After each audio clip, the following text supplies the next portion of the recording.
আমি কিন্তু আমাদের দেশের খুব কাছাকাছি আছি। জি আপা, খুব শুনে শান্তি লাগলো আপা। আমি অত দূরে নাই, আমি খুব কাছাকাছি আছি। জি আপা, আমি চট করে ঢুকে পড়তে পারি না আপা, আপনাকে দেশে আপা এটা ইয়ে করেন, আপনি যখন নিজে দিবেন যে না তানভীর তুমি আমেরিকা থেকে দেশে চলে যাও, দেশে যে ওই কারমাঙ্গিচর ক্যানিগঞ্জের ওইখানে ওই দলীয় নেতৃত্বের গুছাও বা ওইখানে কাজ করাও, আপনি বললে সাথে সাথে দৌড় দেবো আপা। এখন গেলেই দেবেন একখানা মামলা, শেষে কিছু করতে পারবো না, বরং এখানে বসে যে মামলা দিচ্ছে। জি আপা, আমার বিরুদ্ধে 113টা মামলা। জি আপা, সব জিনিসগুলি নিয়ে আমার মনে হয় জাতিসংঘ থেকে শুরু করে সবার কাছে এটা বলা দরকার যে এটা কোন ধরনের কথা। একটা ফলস মামলা, মানে আমার পরিবারে কেউ বাকি নেই।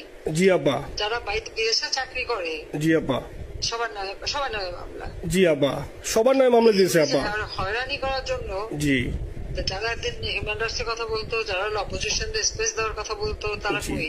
এই কথাগুলি তার সামনে তুলতে হবে, বলতে হবে এবং লোকাল লোকদের বলতে হবে। দ্বিতীয় কথা হচ্ছে আমরা থাকতে দেশের যে অবস্থা ছিল, এখন তো দেশের অবস্থা যে খারাপ, ভয়ঙ্কর আপা।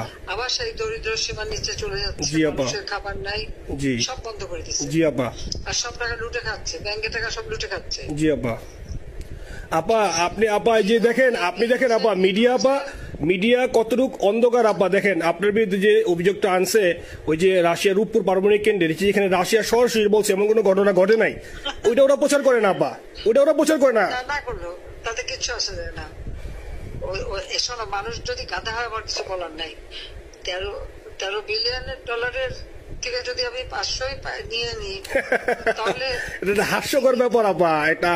এটা কি একটা হাস্যকর ব্যাপার, 13 বিলিয়নের থেকে 5 বিলিয়ন আপনি নিয়ে নিচ্ছেন, এটা হাস্যকর কথা আপা। হ্যাঁ, এত বোকা যদি হয় আমার তো বলার কিছু নাই। জি আপা, আর টিউলিপরা জড়াইছে, টিউলিপ তো ছোট বাচ্চা একটা মেয়ে, ও তো তখন এমপিও না, কিছুই না। আমাদের দাওয়াত দিচ্ছে, গেছি। ও এত শক্তিশালী যে 17 বছর একটা মেয়ে এত শক্তিশালী যে পুতিনের সাথে আমার নেগোসিয়েশন করাই দিচ্ছে। জি আপা, আবার বলতেছে মালয়েশিয়ার ব্যাংকে রাখছে, মালয়েশিয়ার কোন ব্যাংকে রাখছে ওই অ্যাকাউন্ট বল। আচ্ছা, সে টাকা না, সেটা উঠাক।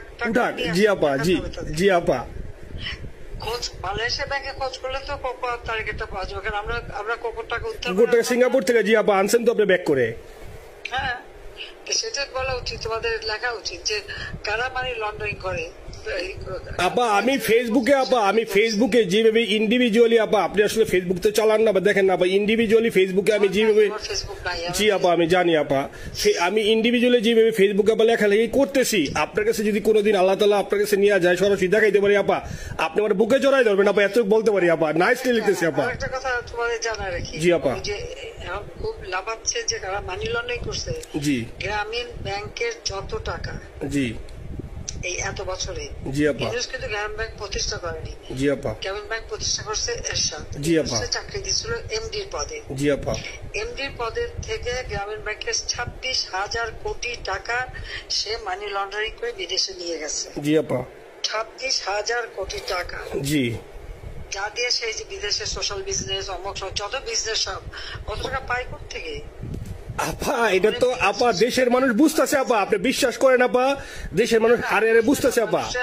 না, মানুষের বুঝে দিতে হবে যে অলিম্পিক মশাল ধরতে কত টাকা সে ডোনেশন দিচ্ছে, ওদের ডোনেশন লিস্ট খুঁজলে পাওয়া যাবে। জি আপা, তবে এবার যে অলিম্পিয়াতে গেল সেখানে কত টাকা ডোনেশন দিয়ে আসছে, ওদের ডোনেশন লিস্ট খুঁজলে কিন্তু নাম পাওয়া যাবে। জি আপা, ক্লিন্টন ফাউন্ডেশনে যে ডোনেশন দিচ্ছে নোবেলের আগে, সেটা কত টাকা ওখানে পাওয়া যাবে, কারা কারা দিচ্ছে।